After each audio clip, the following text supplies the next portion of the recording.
They ripped open his suitcase in front of everyone, spilled confidential documents across the airport floor, and laughed. "Probably stolen," one of them said, loud enough for the whole gate to hear. No apology, no shame, just a black teenager in a hoodie, surrounded by whispers, judged not by what he carried, but by the color of his skin. They didn't check his credentials, didn't ask his name, didn't know he was the reason their flight was even taking off. Because buried beneath the smirks and condescension was a $120 million truth they were seconds from learning. The boy they dismissed owned the very airline they worked for. But he didn't fight back. Not yet. He was waiting, watching, recording every word. Because sometimes the most powerful seat on the plane isn't first class. It's the one no one saw coming. What would you have done if you saw it happen? Where in the world are you watching from right now? Drop a comment, hit like if this shook you, and subscribe, because the moment the truth hits, you won't believe who gets grounded next.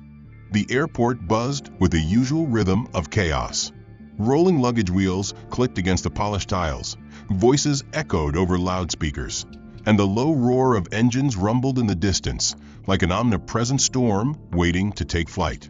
Amid this controlled madness, a figure stood still, quiet, unassuming, and easily overlooked. Jaden Carter, no more than 17, waited patiently near baggage drop, holding a sleek carry-on with one hand and a small envelope in the other.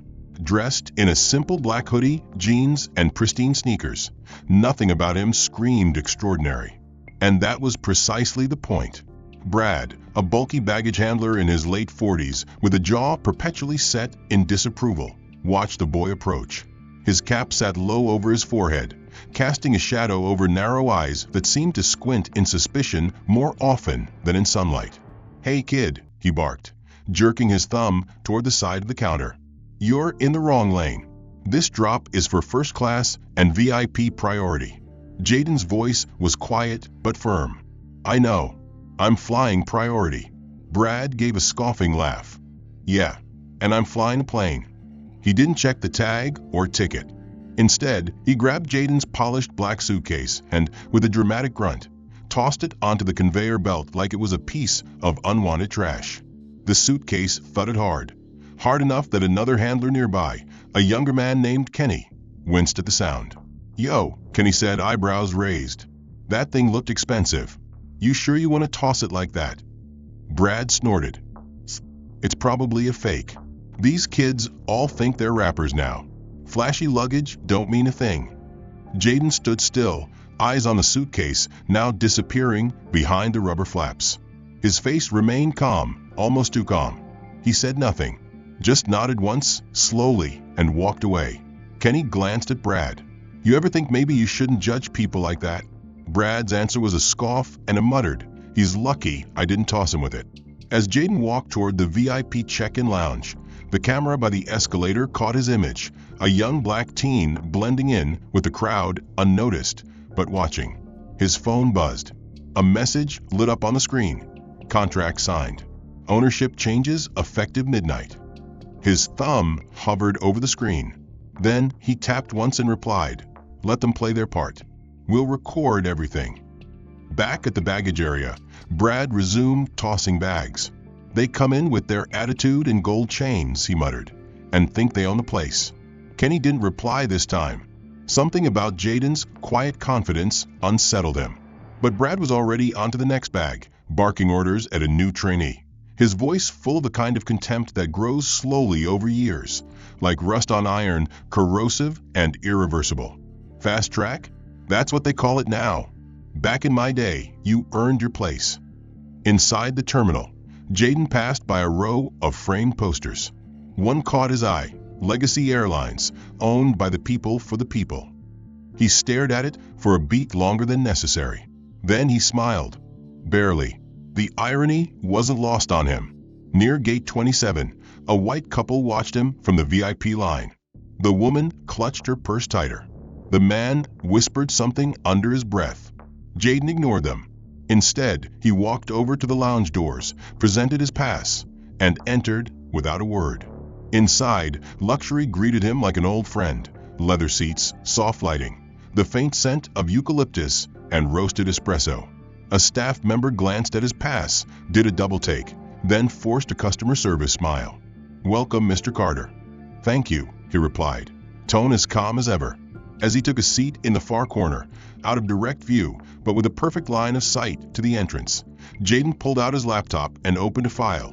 Asset Transfer Legacy Airlines Final Acquisition Agreement.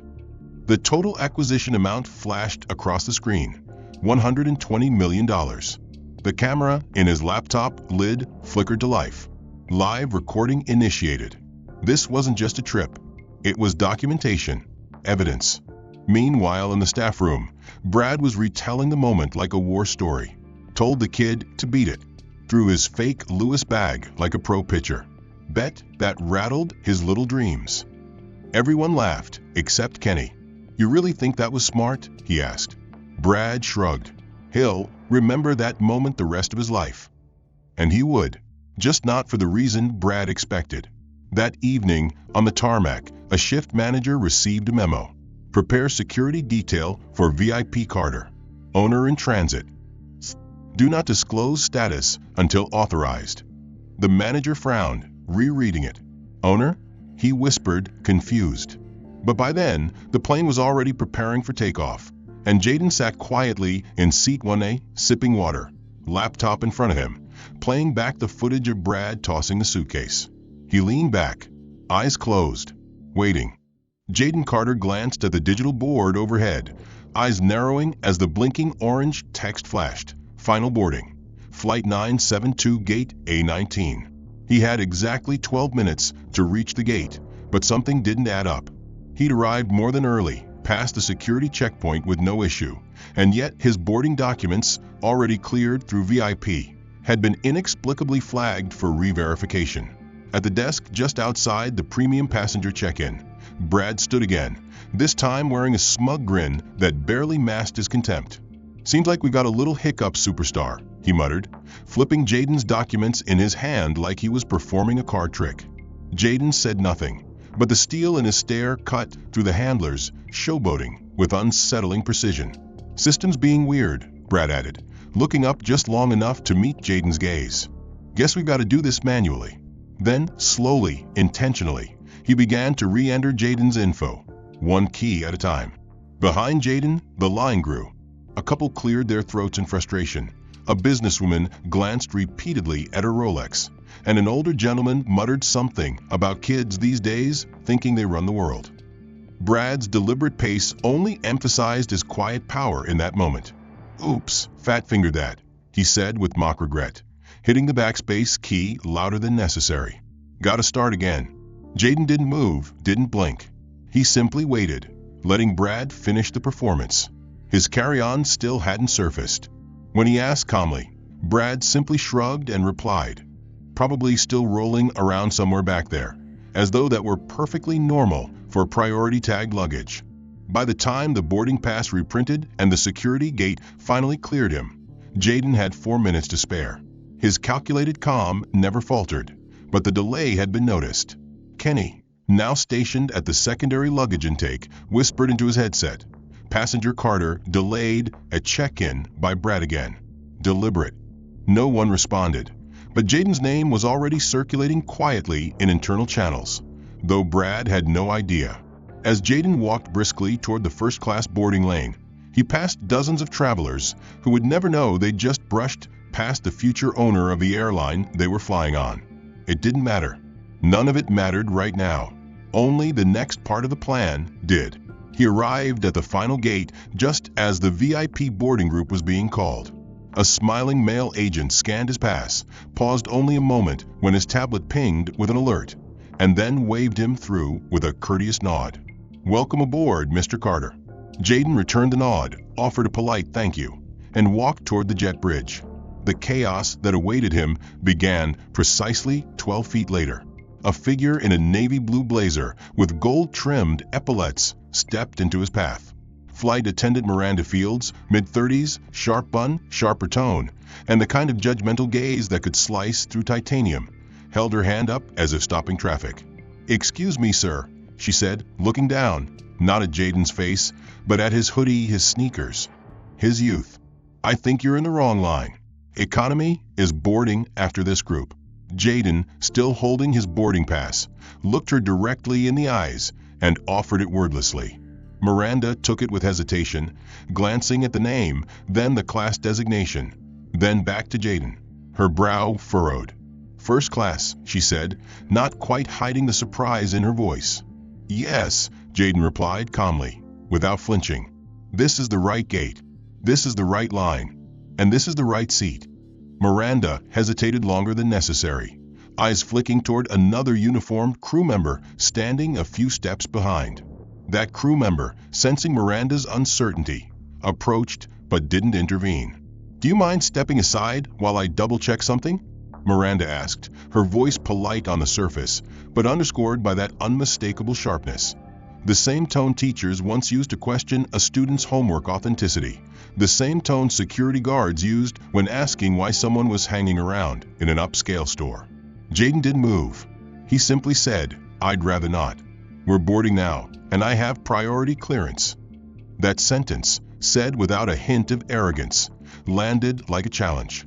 Miranda wasn't prepared for it. A few nearby passengers began to notice the standoff. A man in a suit adjusted his glasses. A woman holding a designer handbag whispered something to her companion. Miranda stiffened. "I'll need to verify this with my lead," she insisted. She turned, speaking quietly into her headset, then looked back. "Until then, I'll have to ask you to wait to the side." Jaden sighed softly, not in frustration, but as if he'd just confirmed something inevitable. He stepped aside, pulling out his phone as he did. The screen lit up, a live feed of the gate camera. Audio was on. He hit record. 5 minutes later, a higher-ranking crew member arrived. She scanned the boarding pass, checked the manifest, and said in a perfectly neutral tone, "He's cleared. He's on the list. Apologies for the confusion." Miranda's lips tightened into a smile that didn't reach her eyes. "Of course," she said sweetly. "Must have been a system lag." Jaden didn't reply. He simply walked past her and onto the jet bridge. Inside the aircraft, the contrast between the tension at the gate and the luxury of the cabin was stark. The first-class section gleamed with soft leather seats, ambient lighting, and gold-accented fixtures. Jaden placed his carry-on above seat 1A, exactly where he was supposed to be, and settled in with silent precision. As he buckled his seatbelt, a mother across the aisle leaned toward her child and whispered, "I think he's in the wrong seat." The child asked, "Why?" The mother didn't answer. The intercom crackled. "Ladies and gentlemen, we will begin our final boarding shortly. Please prepare for takeoff." The voice was smooth, detached, unaware of the drama that had just unfolded beneath its announcement. Jaden looked out the window. The tarmac shimmered in the afternoon light, and his reflection in the glass stared back, not with pride, not with anger, but with quiet resolution. They still didn't know. They thought he was just another kid, pretending to be something he wasn't. But that was exactly the way he'd planned it. He reached into his hoodie pocket, pulled out the envelope again, the one Brad had never thought to ask about, and slid it back into the inside compartment of his carry-on. Somewhere behind him, a passenger muttered, "Probably got a rich uncle," and laughed. Jaden leaned back, closed his eyes for a moment, and waited. The next twist was coming. The aircraft began to hum with pre-flight activity as crew members secured last-minute preparations, passengers buckled in, and the cabin doors sealed shut with an audible thud that seemed to echo deeper for Jaden Carter than anyone else. He sat still in seat 1A, perfectly composed, eyes fixed on the screen in front of him, though it remained blank. His thoughts, however, weren't idle. Every insult, every delay, every glance layered with doubt had been carefully recorded, logged not just on his phone, but etched into his memory with surgical precision. A stewardess passed by and offered him a bottle of water, which he accepted politely. She didn't seem to recognize the earlier conflict from the gate. She simply moved with the mechanical efficiency of someone trained to smile without thinking. Jaden didn't hold it against her. He knew the storm wasn't here. Not yet.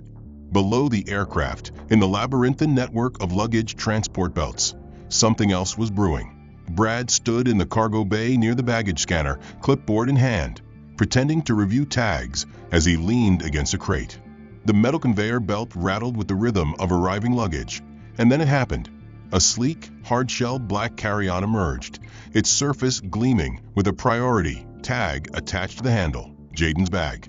Brad's eyes narrowed with recognition, and he waved at Kenny without turning his head.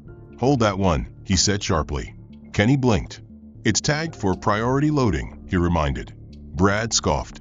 "Yeah, and I'm tagged for a six-figure bonus. Doesn't mean I'm getting one." He reached for the bag and slid it onto a side table. "You're really doing this?" Kenny asked, not quite whispering, but low enough to avoid the cameras. Brad didn't answer. Instead, he pulled on a pair of gloves and used a utility key to disengage the bag's TSA lock with practiced ease. The suitcase popped open with a clean click, and as the lid lifted, both men froze, not because of anything illegal, but because of what it all meant. Nestled inside were 3 leather-bound folders embossed with gold initials. CA Holdings, a top-tier investment firm. Beneath them, a slim MacBook Pro glowed softly in sleep mode, its screen displaying a minimized document. Final acquisition timeline confidential. There were also neatly stacked financial ledgers, international stock certificates, and printed communications between high-level investors. Brad stared for a second too long. "What the hell is this?" he muttered, rifling through the documents with a level of care that betrayed his confusion. "Who does this kid think he is, carrying this kind of stuff?" Kenny leaned in slightly, instantly recognizing a familiar logo. This is real," he whispered. "This is some Wall Street-level stuff. Carter, wait, isn't that the name on the manifest?" Brad shook his head like he could physically reject the implications. "Nah, no way. This has to be planted, probably stolen." And that's when he said it. "Figures," Brad muttered with a venomous chuckle, voice tinged with cynicism. "These kids are real good at taking stuff that isn't theirs." His tone was loud enough to draw a glance from another handler 2 rows down, who paused, frowned, then went back to tagging bags. Kenny stiffened, the blood draining from his face. "Brad, you can't say that." Brad shrugged. "Just calling it like I see it." Back on the plane, Jaden's phone vibrated subtly in his pocket. He checked the screen under the tray table, a secure alert from his tracking device embedded inside the suitcase. The bag had been opened. Duration, 3 minutes. Contents, disturbed. Video, recording. Jaden's expression didn't change. He closed the message and looked out the window as if all was calm. His fingers remained still, but a small notification was already auto-forwarding the surveillance clip to his legal team. In the cargo hold, Brad zipped the bag shut and tossed it back onto the conveyor belt with a dismissive grunt, wiping his hands like he'd just finished cleaning something filthy. "Let's get it loaded before Mr. Hedge Fund cries to management," he said, voice thick with sarcasm. But the damage was done. He had seen just enough to question who this boy really was, and the not knowing only made him angrier. "Next time," Brad muttered as he walked away, "he better be carrying gym clothes instead of financial contracts." Minutes later, a supervisor arrived at the loading dock, responding to a flagged report from the central system. "One of the luggage locks just triggered a recording alert," she said, checking the manifest. "Passenger ID matches a VIP clearance." Her eyes darted from the screen to the faces around her. "Who had hands on this bag?" Kenny didn't answer, but Brad, already out of sight, had left fingerprints far deeper than he realized. Up in the cabin, turbulence rocked the plane gently as they passed through a low-pressure zone. Jaden didn't flinch. His eyes scanned the cabin discreetly, taking note of who looked comfortable, who looked curious, and who looked annoyed by his presence. The couple across from him were still whispering. A man 2 rows back was filming something on his phone, trying to look casual. Jaden ignored them all. His focus returned to the laptop in front of him, now opened, the screen displaying a checklist titled, "Behavioral Audit Phase 1 Complete." A stewardess passed again, offering a light snack. "Would you like something to eat, Mr. Carter?" she asked this time, using his name. "Just water," Jaden replied. "Thank you." Down below, Kenny finally mustered the courage to speak. He approached the supervisor discreetly. "You need to watch camera 4, he said quietly. Brad opened that bag. He didn't have clearance. The supervisor narrowed her eyes, then turned to her tablet. Send me the timestamp. As the plane leveled out, Jaden received another ping on his phone. Report logged. Verbal remark recorded. Internal review pending. He looked down at the message, then reached for his notebook, flipping to a clean page. In careful, elegant script, he wrote, "Insult number 3, open racial slur. Handler Brad. Witness, Kenny. Audio and visual confirmed." He tapped the pen once against the edge of the tray, then tucked it away. The calm remained, but just beneath the surface, something sharper stirred. The point wasn't revenge. It was exposure. Not just of Brad, but of a culture, a system, a sickness so familiar, most people stopped noticing it. Jaden noticed, and he wasn't done noticing. Not yet. The ambient chime of the cabin lights, switching to pre-takeoff dim, was followed by a hushed silence, the kind of quiet filled not with peace, but with the friction of unspoken tension. Jaden sat still in seat 1A, posture upright but relaxed, eyes once again returning to the window, though his mind remained tuned to the energy within the aircraft. Every cough, every whispered breath, every glance tossed his way carried weight. Something had shifted since the incident at the gate and the suspicious check of his luggage. Word had traveled faster than announcements over the intercom. Whispers now floated through the first-class cabin, like smoke from a fire no one wanted to admit they started. Across the aisle, a woman with platinum hair leaned toward her husband and muttered under her breath, "That's the one." The one who held everyone up at the gate. Her husband didn't bother to lower his voice when he added, "He's probably flying on some youth charity ticket." 2 rows back, a man in a 3-piece suit was holding his phone vertically, subtly recording Jaden while pretending to film the seat's entertainment monitor. The man smiled to himself as he whispered to his screen, "This is what happens when people get in where they don't belong." Jaden heard them all, though none of the remarks were directed at him outright. They didn't need to be. He had learned long ago that racism often arrived wrapped in plausible deniability, a chuckle, a glance, a phone raised at the perfect angle. His phone vibrated again, this time alerting him that his onboard facial scan had been uploaded to a trending social post tagged #GateDrama. He tapped once and saw himself in freeze frame, captured from across the terminal, standing still, holding his pass, facing down Miranda. The caption read, "Entitled Gen Z thinks hoodie equals first class." The comment section had already begun to populate, probably forged a pass. Parents must be influencers. Affirmative action in the sky. Jaden locked the phone, eyes still forward. He didn't flinch. He didn't speak. But internally, another line was added to his list. Insult number for viral defamation attempt. Captured image. Source unknown. Timestamps logged. He closed the app and let the weight of silence fall over him again. A silence pierced moments later by the high-pitched, curious voice of a child. The boy next to him, maybe 7 or 8, sat wide-eyed with a coloring book in his lap and a juice box cradled in the crook of his elbow. His voice came soft, but unfiltered. "Are you in trouble?" Jaden turned to look at him, meeting a face filled not with judgment, but genuine curiosity. The raw, untainted kind that hadn't yet learned to discriminate. "No," Jaden replied gently. "Why do you ask?" The boy shrugged. "People are looking at you funny. Some of them are whispering." He paused, then added, "A lady behind us said you weren't supposed to be here." Jaden offered a half-smile. Sometimes people say things because they don't understand what they're seeing. The boy nodded slowly, digesting that. Then he leaned in a little closer, as if sharing a secret. "Are you scared they'll kick you off the plane?" The question was innocent, almost casual, but it hit Jaden like a punch to the gut, not because it was offensive, but because it was real, because it acknowledged something no one else had dared say aloud. He looked at the boy for a moment, considering his response. "No," he said finally. "I'm not scared." The boy's brow furrowed, but not in confusion. It was admiration. "Okay," he said softly. "You're really calm." Jaden nodded. "I've had a lot of practice." The boy turned back to his coloring book, and Jaden returned to his thoughts, but the cabin was no longer just noise. It was a theater of subtle attacks. 2 rows back, someone had posted a new clip to social media, capturing Jaden from behind with a text overlay. VIP or VIP wannabe? Laughter filtered through thinly veiled coughs. A woman in the row behind him cleared her throat with theatrical exaggeration, saying to no one in particular, "Security really needs to screen better these days. You never know who you're sitting next to."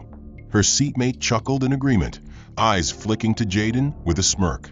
One of the flight attendants, passing through with drink service, glanced at the screen of a passenger watching the viral clip mid-upload. She hesitated for a second, then continued down the aisle without a word. Jaden made a note of her badge number. No intervention, no objection, just silence, complicity. He turned his attention to his tablet, pulled up the airline's internal investment forecast, data he had secured weeks ago during negotiations. The numbers were clean, strong, profitable, and in 48 hours, they would belong to him. But for now, he was still the kid in the hoodie. He reached for a pen and discreetly scribbled another entry in his notebook. Insult number 5, public ridicule by passengers. Recording without consent. Viral circulation. Minor present. His handwriting was steady, unbothered. He had learned to compartmentalize, learned to gather every insult not as a wound, but as a receipt. He wouldn't respond here. That wasn't the mission. The mission was clarity, record, response, at the right time, in the right way. The child beside him peeked over again, tilting his head toward the notebook. "What are you writing?" he asked, eyes curious. Jaden smiled gently. "Just some notes," he replied. "For a story I'm working on." The boy nodded like he understood something bigger than he could put into words, then said quietly, "I hope it has a good ending." Jaden looked at him, truly looked, and answered, "So do I." In the background, the whispers didn't stop. A woman had begun messaging her group chat with pictures of the boy in 1A.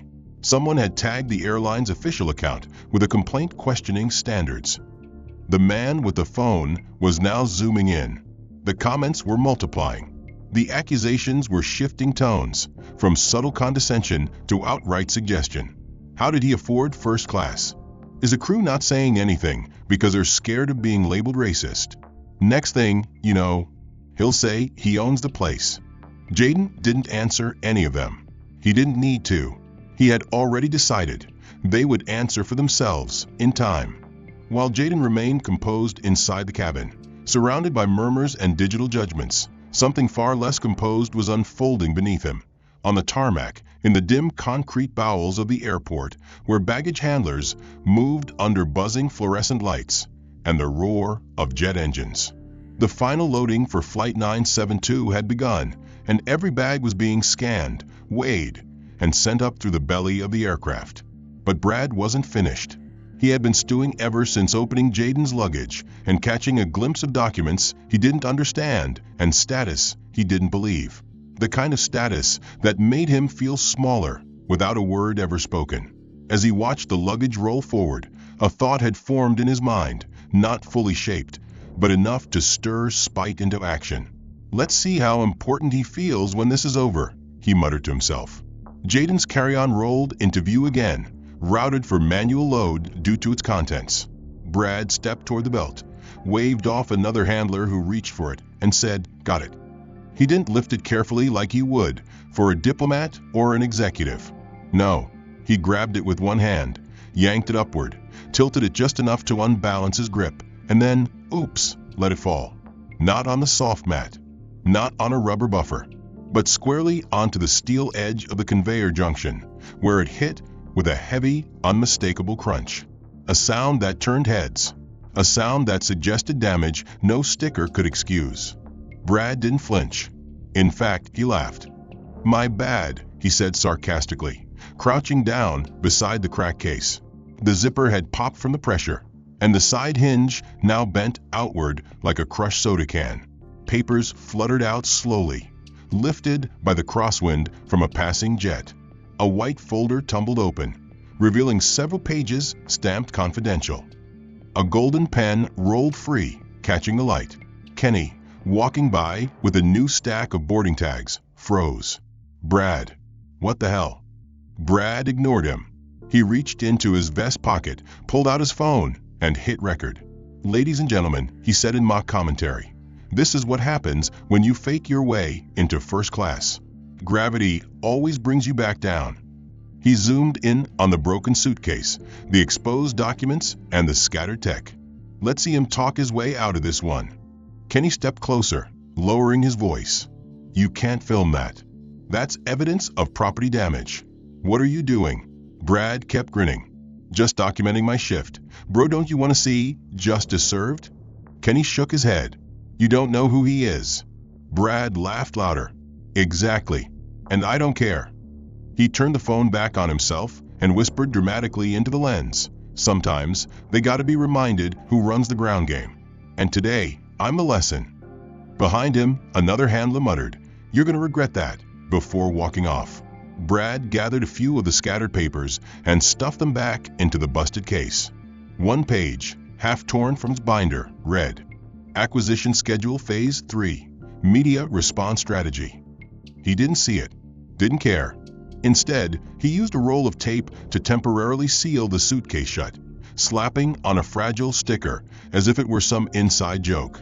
Then he gave the camera one last nod and ended the video with a flourish. Lesson delivered. Bag secured. Karma in motion. He uploaded it to his private group chat titled Belt Brothers, captioned, Taught the punk a lesson. Hope he enjoys his flight. Up above, Jaden's phone vibrated. Not once, but 3 times. The first alert came from his suitcase's internal sensor. A hard impact had been detected, beyond acceptable threshold. The second alert, internal camera triggered. The third, compartment breach. Footage uploading. Jaden reached into his hoodie and pulled out a small device no larger than a key fob. One tap, and a stream of real-time footage opened on his tablet.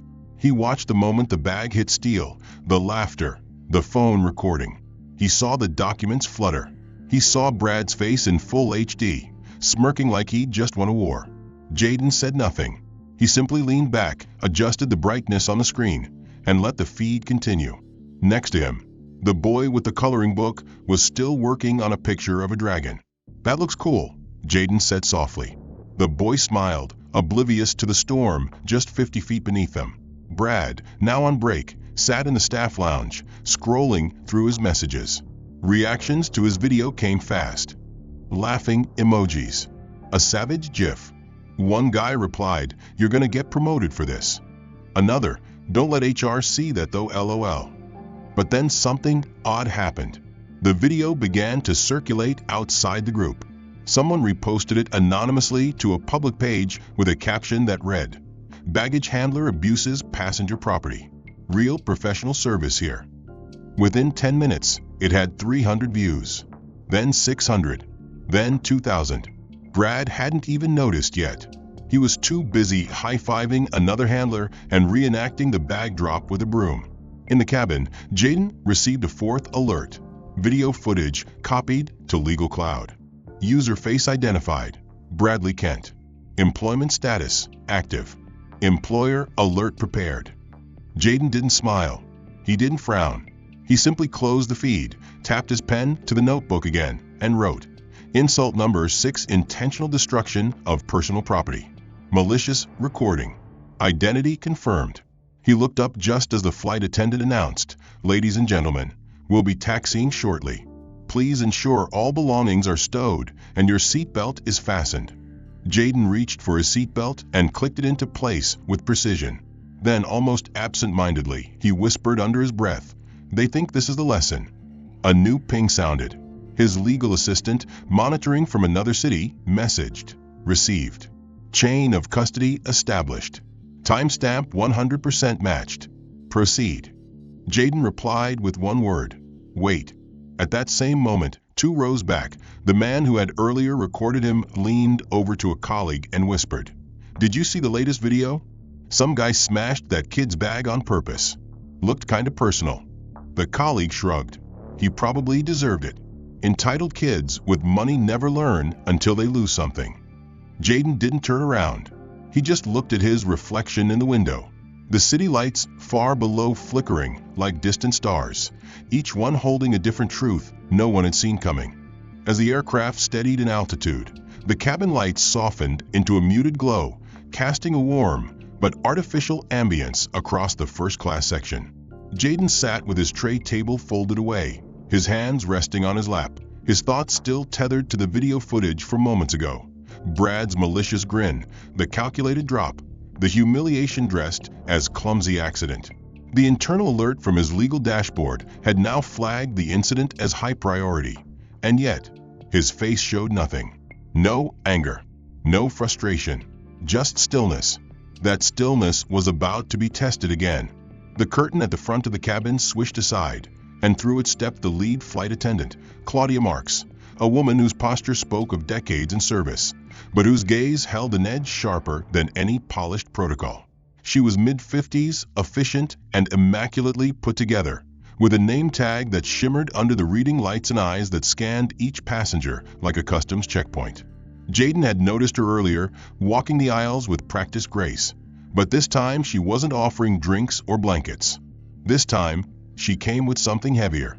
Stopping at seat 1A, she placed one palm delicately on the headrest beside Jaden and leaned in just enough to drop her voice to what she must have thought was polite discretion. "Mr. Carter," she said with a smile that didn't reach her eyes, "I'm afraid we've encountered a seating discrepancy." Jaden turned slightly toward her, calm as ever. "Discrepancy," he echoed. "My boarding pass is valid. I confirmed with the gate agent." Claudia's smile twitched. "Yes, I see that, and I understand that your pass says 1A, but we've had a situation. One of our valued loyalty members, Platinum Diamond Tier, is on board, and there was an error in the seat assignment." Jaden didn't respond immediately. He glanced at the seat next to him. Empty. Then back to Claudia. "So what are you asking me to do?" She folded her hands neatly in front of her. "We'd like to request that you relocate to another seat. In economy. Temporarily. It's the only way we can accommodate the oversight without delaying service." Her tone was soft, almost apologetic, but the tightness in her jaw betrayed the truth. This wasn't a request. It was a decision already made. Jaden raised an eyebrow. "Temporarily?" he asked. "And where exactly is the seat?" Claudia hesitated just for a moment. "Rear cabin," she said finally. "Seat 34F. Her voice dipped slightly. "It's next to the lavatory, but we'll provide you with a complimentary beverage for the inconvenience." Jaden blinked once. Then again. A long silence stretched between them as passengers nearby began to turn their heads, their curiosity barely veiled. "Why me?" he asked at last, not accusingly, but clearly. Claudia gave a carefully neutral answer. "We assessed the situation and felt it was best resolved this way. It's just seating. We hope you understand." Behind her, a woman 2 rows back smirked and whispered, "Maybe now he'll stop pretending." Her companion chuckled quietly. That seat was too big for him anyway. Jaden looked around the cabin, at the stares, the smiles, the downturned glances, and then slowly stood up. "I see," he said. Claudia gave a small nod, clearly relieved. "A flight attendant will escort you to your new seat shortly," she added, as if she were offering a gift. Jaden didn't argue. He didn't protest. Instead, he reached up, opened the overhead bin, and removed his carry-on, now dented and patched with tape thanks to Brad, and held it carefully. The internal camera inside recorded every face that turned to watch, every eye that shifted between satisfaction and awkwardness, every phone that subtly began filming, just in case this scene turned dramatic. But Jaden didn't give them drama. He gave them discipline. A junior crew member appeared moments later, a soft-spoken woman named Elise, who looked genuinely uncomfortable as she said, "Right this way, sir." He followed her without hesitation. As they passed down the aisle, someone whispered, "Told you he didn't belong here." Another added, "They're making room for someone important now." Jaden heard it all. He logged every word in his mind like lines in a courtroom transcript. When they reached the back of the plane, Elise gestured to 34F, a cramped, rigid seat pressed against the wall, beside the lavatory. The air smelled faintly of antiseptic and recirculated breath. The lighting back here wasn't warm, it was fluorescent and pale. No complimentary mints. No champagne trays. No respect. Jaden stowed his bag, sat down and buckled in. Elise looked at him for a long moment and said quietly, "I'm sorry. This wasn't right." Jayden met her gaze. "You don't have to apologize," he said gently. "You didn't make the decision." She nodded once and walked away. Across the aisle, a teenage boy filmed him with a smirk, adding a whisper to his camera. "When you lie about being rich and get sent to toilet row." The boy's friend snorted. "That's what happens when you front too hard." They laughed. Jayden didn't react. He sat still, pulled out his notebook, and calmly wrote, "Insult number 7, forced relocation. First class to rear lavatory seat. Decision led by Claudia Marks. Video evidence collected. Multiple verbal witnesses." The flight shuddered as turbulence passed through. The lights flickered briefly before returning to normal. Behind him, the lavatory door opened and closed again and again as passengers shuffled through, some brushing his arm as they moved. No one said "excuse me." No one looked him in the eye. It was as if he had become invisible. An inconvenience. A correction. But Jayden knew what this was. This wasn't just seating. This was an erasure attempt, a quiet exile disguised as logistics. And every moment of it was now part of the record. In the cabin ahead, Claudia made her way toward the premium section, where the newly seated Platinum Diamond guest reclined comfortably in 1A. "Apologies for the mix-up," she said warmly, handing the man a fresh drink. "We've taken care of it." The man raised his glass. "Glad someone still understands the value of loyalty," he said with a wink. Claudia laughed politely and moved on. Far behind, pressed into the narrowest seat on the plane, Jayden opened his tablet again. The map of the flight route hovered above a second screen, which now displayed a message from his executive assistant. "Media prepared. Legal files encrypted. Final stage triggered on confirmation." He tapped once. Not yet. His gaze drifted to the window beside him, where nothing but darkness stared back. But in the reflection of the plastic pane, he saw his own eyes, focused, steady, and absolutely certain of what would come next. The soft drone of the engines hummed beneath Jayden's seat in row 34F, muffled only by the occasional flush from the lavatory behind him and the crinkle of pretzel wrappers passed down the aisle. He sat there with a stillness that no longer disguised tension. It radiated focus. The voices of nearby passengers who had mocked him earlier had faded into background static. His tablet rested on his lap, its screen dimmed but still live, quietly running multiple encrypted feeds. One window displayed the cabin camera facing seat 1A, now occupied by a middle-aged man in a business suit, leaning back with the satisfied air of someone who believed the world was exactly as it should be. Another window showed the internal messaging server of Legacy Airlines. A third showed a secure live call log, currently idle. Until now, the screen lit up in green. A message blinked. "Emergency priority call connected tower control to Captain Marsh authorization level. Executive override." Somewhere ahead in the sealed cockpit, the pilot, Captain Jordan Marsh, a veteran with 20 years of transatlantic service, stiffened as his headset crackled to life with a voice he hadn't expected to hear mid-flight. "Captain Marsh," the voice said calmly, but with unmistakable weight, "this is David Lynn, Executive Vice President of Operations. You are carrying a high-level acquisition principal on board, traveling incognito for internal security reasons. That passenger is seated in 34F. His name is Jayden Carter. Effective immediately, per Directive 88.01. He is to be granted full executive access. Please initiate cabin relocation and inform crew to stand by. Do not alert other passengers." Marsh blinked twice, the name snapping like a switch in his memory. Jayden Carter. The name wasn't just familiar. It was printed on the acquisition bulletin he'd read earlier that morning. The teen CEO rumored to have just acquired a controlling stake in Legacy Airlines under a confidential holding firm. Marsh had scoffed at the headline at the time, assuming it was exaggerated clickbait. But now that voice, that directive, left no room for doubt. "Confirmed," Marsh said into the mic, his voice steady but his pulse rising. "I'll have him moved immediately." The cockpit went silent again, but Marsh was already reaching for the intercom switch, toggling a private channel to lead flight attendant Claudia. "Claudia," he said quietly, "I need you at the cockpit door. Now." Moments later, Claudia stood stiffly at the front, expecting a routine update. Marsh didn't waste time. "Do you know who's sitting in 34F? Claudia's brows pinched. "A young man who had a seat mix-up. We reassigned him to resolve an issue with one of our Diamond members." Marsh leaned forward. "That young man is Jaden Carter. As in, the Jaden Carter who now owns this airline." Claudia's eyes widened, the words failing to register at first. "That's impossible," she said automatically. Marsh slid the flight manifest across the console, pointing to the confidential marker tagged to the seat. "Executive ID verified asset principal do not disturb." He added, "You missed the memo." "We all did. But this isn't just some VIP. He's the owner, and HQ just made it very clear. He's to be treated as such." Immediately, Claudia turned pale.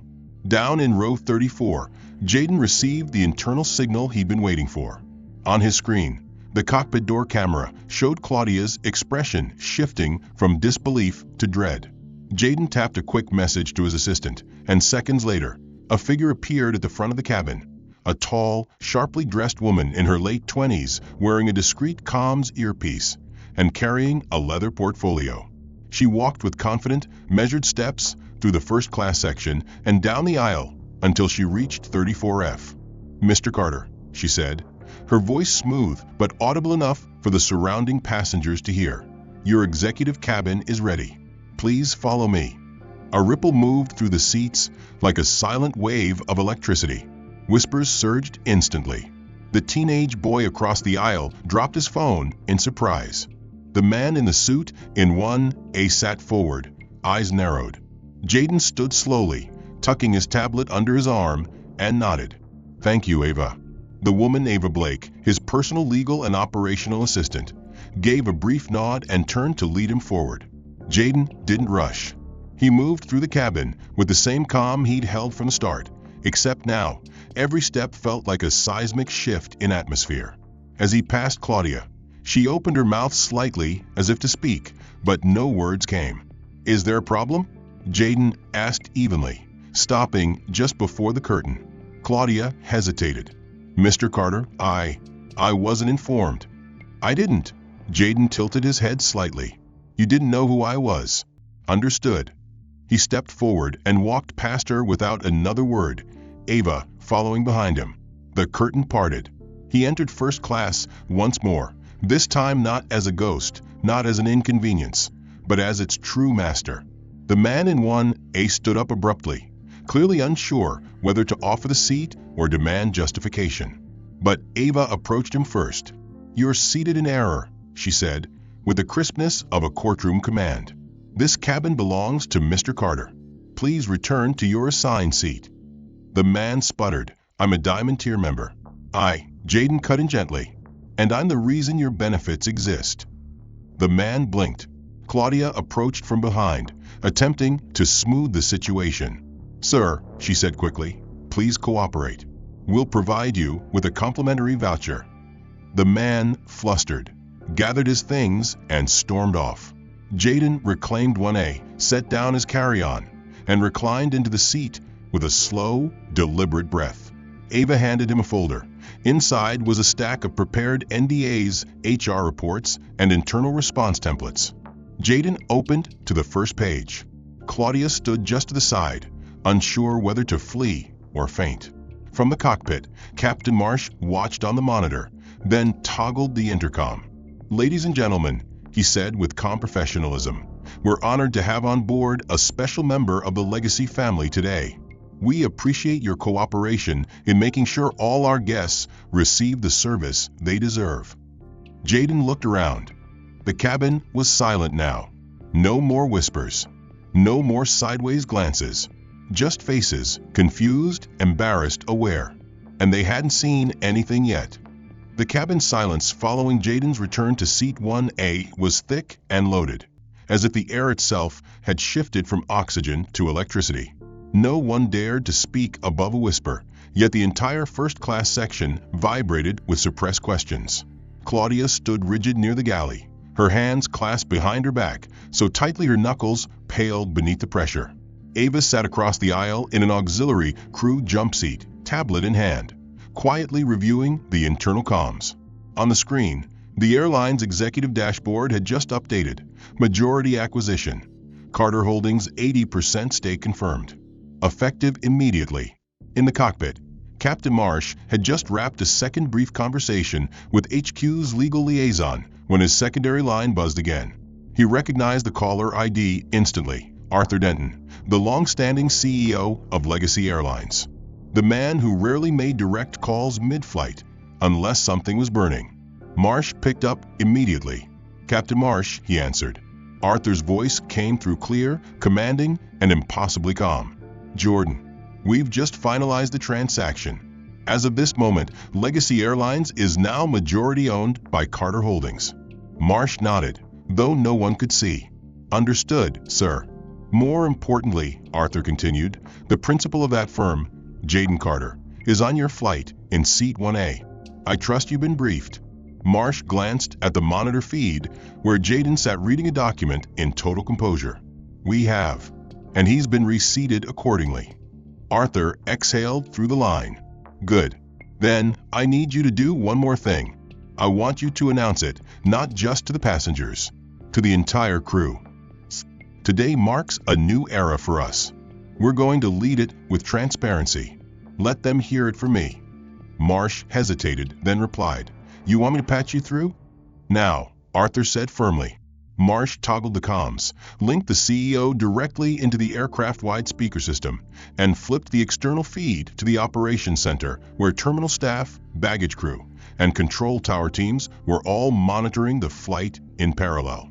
A chime echoed through the aircraft, an unusual triple tone never heard before by most of the staff. "Ladies and gentlemen," Arthur's voice began, its presence startling passengers and crew alike. "This is Arthur Denton, CEO of Legacy Airlines, and I'm addressing not just the guests aboard Flight 972, but every member of the crew and support teams monitoring this broadcast." Jaden glanced up from his reading, his eyes narrowing as he listened. "Effective this afternoon," Arthur continued, "Legacy Airlines has entered a new chapter. After months of strategic discussions and private negotiations, a controlling interest, 80% of our company's shares, has been purchased by Carter Holdings." A gasp rang out from somewhere mid-cabin. Claudia's breath caught, her throat locking. Behind her, a junior attendant dropped a tray with a clatter.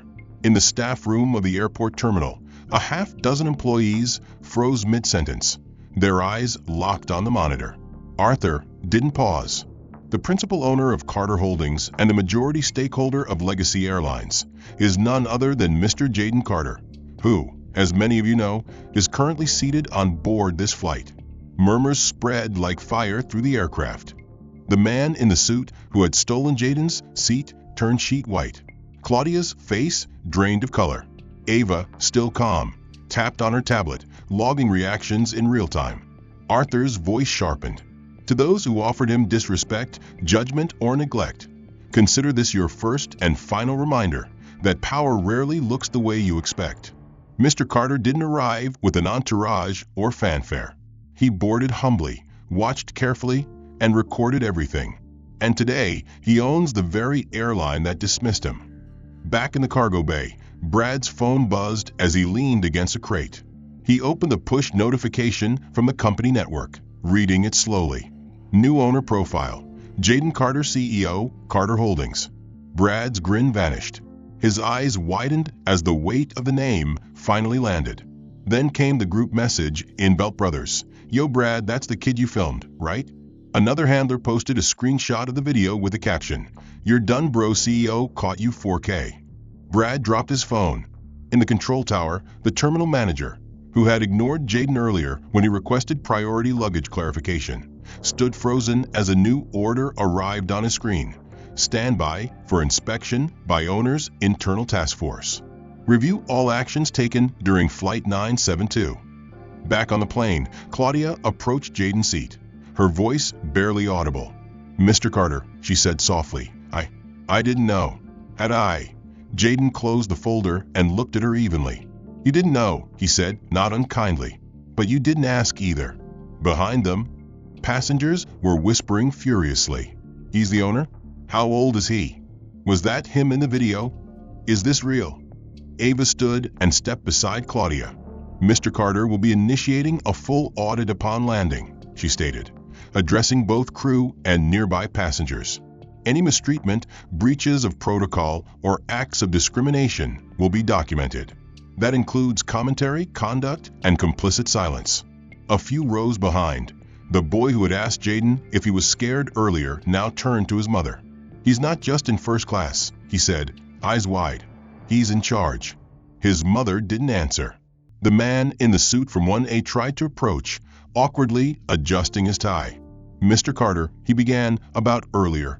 It's already been logged, Jaden replied, his voice neutral. Please return to your seat.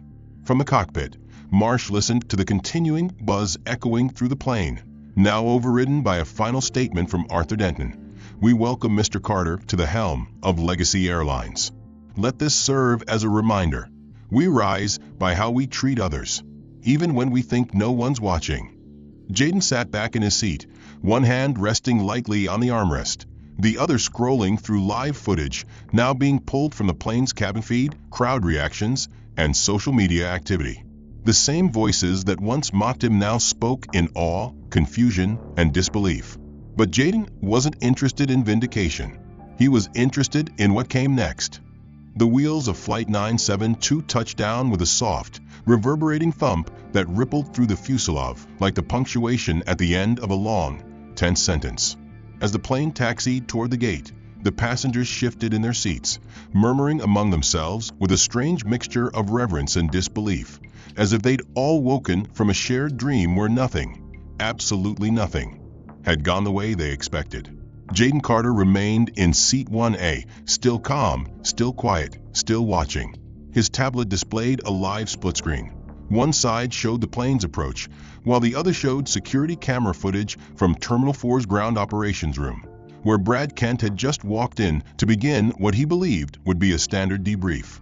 Brad removed his reflective vest and dropped it on the break room table, rubbing the back of his neck while complaining to a colleague about soft passengers and overhyped social media nonsense. But as he reached into his locker for his keys, the door opened behind him, and two men entered, both in suits, both wearing laminated badges clipped neatly to their lapels. One of them stepped forward and extended a manila envelope toward Brad, who blinked in confusion. "What's this?" he asked, already sensing the shift in atmosphere. "Bradley Kent," the man said formally. "This is a formal notice of termination from Legacy Airlines, effective immediately.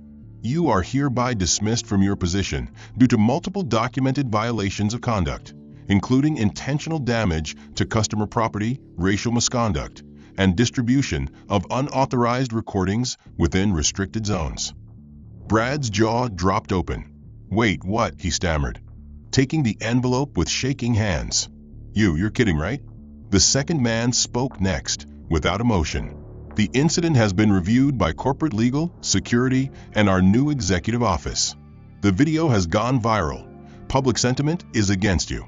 We can no longer maintain your employment without reputational and legal risk." As Brad fumbled with the documents inside the envelope, his phone buzzed again and again, but this time the notifications were different. A clip of him laughing while dropping Jaden's suitcase had just hit 1 million views. Another post, this one from a verified activist page, had over 200,000 shares and climbing. A third was a stitched reaction video featuring Jaden's face beside Brad's smirk, with the caption, "This is what systemic bias looks like. We see you now." Brad looked up, face flushed and panicked. "It was a joke," he muttered. "I didn't mean," but the words fell flat against the reality closing in around him.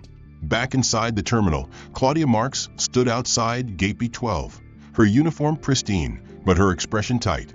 She'd been called in for a disciplinary hearing, an emergency session convened by the airline's new Equity and Conduct Board, established that very morning at the directive of Jaden Carter's legal team. The panel included HR executives, senior flight trainers, legal counsel, and Ava Blake herself, seated at the center with a tablet open to a full transcript of events, time-stamped, documented, and backed by cabin footage. Claudia walked into the room slowly, heels clicking sharply against the floor. "Miss Marks," Ava began without preamble. You're here today to answer for multiple actions taken during Flight 972, including the unjustified reassignment of Mr. Carter's seat, the public mishandling of a priority passenger, and failure to intervene in instances of in-flight harassment." Claudia swallowed hard. I wasn't aware of Mr. Carter's identity at the time," she said, voice low but steady. "Had I known," Ava held up a hand. "This isn't about what you didn't know. This is about what you chose to do. Regardless of who he was, your behavior showed a pattern of assumption, bias, and neglect of protocol. The fact that he's the majority owner only magnifies the consequences." A second panelist leaned forward. "This airline is being restructured from the inside out. Transparency and accountability will be our foundation. That starts today with you." Claudia nodded slowly, shoulders heavy, her usually crisp posture now slightly slouched. "I understand," she said quietly. "Then understand this," Ava continued. "Your employment will not be terminated. Yet. Instead, you and every crew member involved in Flight 972 will be enrolled in a mandatory 60-hour professional conduct and racial sensitivity training course, beginning immediately. You will complete this program at your own expense and submit to performance review evaluations after every flight for the next 6 months." Claudia blinked, stunned. 60 hours? "Yes," Ava said, "because education takes time. And so does change." Elsewhere in the operations center, a memo was sent out to all airport staff. Effective today, all Legacy Airlines personnel will undergo quarterly training on professional ethics, implicit bias, and equitable treatment. Non-compliance will result in disciplinary action. The news spread fast. Some staff muttered in frustration. Others nodded, knowing it was long overdue. Jaden's face, now recognized by every terminal employee, had become the symbol of that shift. He hadn't made a scene. He had made a standard. Downstairs, Brad was escorted from the premises by security, his badge deactivated, his locker emptied. He tried to argue, plead even, but no one responded. One security officer simply said, "You went viral for the wrong reason, man. That doesn't go away." As he was let out through the employee exit, a group of baggage handlers watched quietly. Kenny, standing off to the side, crossed his arms and said to no one in particular, he thought no one was watching. One handler replied, "Someone always is." Back on the plane, as passengers disembarked, many tried to avoid eye contact with Jaden as they passed his seat. Some offered brief nods. A few whispered apologies. Most said nothing. Jaden simply remained seated, allowing every expression to pass without comment, but noting them all. When Claudia passed by last, still dressed in professionalism, but stripped of the illusion of authority, Jaden looked up. "How was the hearing?" he asked, not sarcastic, genuinely curious. Claudia paused, eyes heavy. "Necessary," she replied. "And overdue." Jaden nodded once. "Then it's a start." Ava approached and handed him his coat. "Board's assembled," she said quietly. "They're ready when you are." Jaden stood, adjusted his sleeves, and walked down the jet bridge, not as a teenager cast aside, but as the architect of the system that had just been forced to reckon with its own reflection. A month had passed since Flight 972 landed, and Jaden Carter redefined not only an airline, but the entire perception of what power, dignity, and patience could look like under pressure. In that time, Legacy Airlines underwent an unprecedented cultural reset, from the tone of its corporate memos to the language used in flight safety videos. Every employee, from the highest-ranking executive to the newest baggage handler, now passed through a training facility designed not just to educate, but to reorient. And at the center of that transformation was a program Jaden had quietly named the Ground Rebuild Initiative, a hybrid of community service, ethics rehabilitation, and professional mentorship that prioritized second chances without ignoring accountability. It was through this very program that Brad Kent, once a face of systemic pettiness and cruelty, found himself standing nervously at the edge of a community center gymnasium in Southside Chicago, holding a clipboard and adjusting his new, plain gray staff shirt emblazoned not with the airline's wings, but with the humble logo of Lift the Youth, a nonprofit focused on helping disadvantaged teenagers find mentorship through aviation. The apology had not come easily. It had started with silence, days of reflection while watching his name cycle through the media, accompanied by screenshots of him mid-laugh beside Jaden's shattered suitcase. It progressed to shame when he saw comments from kids who'd been bullied at school for looking different, and how they now looked up to Jaden as a symbol of grace under fire. Then it turned to a letter, typed, printed, and finally hand-delivered to the Carter Holdings office, addressed simply, "To the one I wronged." Jaden hadn't responded immediately. Instead, his assistant had followed up 2 weeks later with a phone call that began with, "Mr. Carter has reviewed your statement," and ended with, "He has a proposal for you, should you choose to show your sincerity in action." And now here Brad stood, in front of 20 inner-city teens, mostly black and Latino, each holding a notebook and staring at him with a mix of skepticism and cautious curiosity. "I used to be where you think your enemies are," he began, not rehearsed, just raw. "I worked at the airport. I judged people. I hurt people with my words, with my actions, because I didn't know better, because I didn't want to know better." One of the students raised his hand. "So why are you here now?" Brad took a breath. "Because the person I disrespected didn't throw me away. He gave me a path back. Not a free pass. A harder road, actually, but one that lets me make things right." In a room across town, Claudia stood before a different group. This one composed of fellow flight staff, gathered for a special session hosted by the Airline's Diversity Council. She'd returned to work after completing the 60-hour course, not with pride, but with clarity. Her opening words echoed softly across the space. "I used to think professionalism was just about posture, speech, and poise. But it's also about who you protect, who you listen to, and who you exclude. I failed all of that, until someone made me look in the mirror." That someone was Jaden. She never named him publicly, but everyone in the room knew. She shared stories now of checking herself when judging passengers, of calling out biases in staff meetings, of mentoring young flight attendants of color who previously had no senior ally.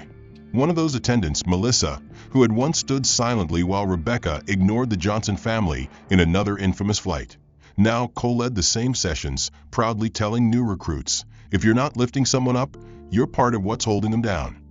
Meanwhile, Jaden continued to operate quietly behind the scenes. He declined interviews. He refused book deals. He focused instead on building infrastructure, more scholarships through the Carter Foundation, more leadership programs that funneled students of color into aviation schools, legal internships, and business incubators. The message was never about vengeance. It was about structure. It was about visibility. It was about what happens when someone who knows what it's like to be looked over builds platforms no one else can ignore. The once mocked footage of Jaden being sent to sit next to a plane's toilet had become part of a national PSA campaign titled "See the Whole Seat," reminding staff and travelers alike that every passenger brings more than what's printed on their ticket. At the center of this storm of change, Jaden's own presence remained steady and calm. He visited the youth centers anonymously, often listening more than speaking. He reviewed new hires quietly. He sat in the back of training sessions, letting the words sink into the culture without needing to brand them. But every so often, someone would recognize him, and they wouldn't ask for selfies. They'd say, "Thank you," or, more powerfully, "I'm here because of what you did." Brad was now 6 weeks into his term at Lift the Youth. He led mock luggage check simulations with students, taught them how to spot a security threat, and, most ironically, how to handle premium luggage with respect and caution. But more than anything, he shared his story as a warning: what happens when you assume the worst in people, and how your worst moment doesn't have to be your final one. At the end of each day, he filled out a reflection log, signed and scanned to Carter Holdings for review, not for punishment, but to track growth. One log entry simply read, "I didn't throw any bags today. I carried them." At Legacy's headquarters, Claudia now sat on the Employee Ethics Committee, vetting new inclusivity protocols. She reviewed hundreds of employee stories, some haunting, some hopeful.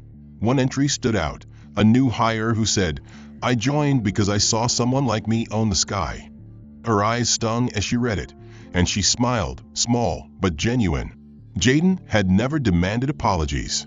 He'd only offered the chance to earn a future that could justify them. And in that way, the boy they once humiliated had quietly rewritten the company's soul, not with fury, but with focus.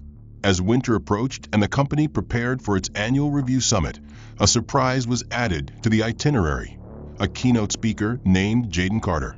The room, filled with executives, staff, trainees, and community leaders, rose in silence as he took the stage, not because of status, but because of the story they now all shared. He looked around the room, then at the massive screen behind him, where a looping image played: a suitcase, once shattered, now restored, standing upright beside a young man holding it, not as baggage, but as a banner. And then, with a voice steady and certain, he said, "Don't ask who deserves a seat. Ask what you do with yours." If you found this story powerful or inspiring, make sure to like the video and subscribe to the channel so you don't miss the next twist-filled journey. We'd love to know what part of Jaden's story surprised you the most. And where in the world are you watching from? Drop your thoughts in the comments below. We're reading every single one.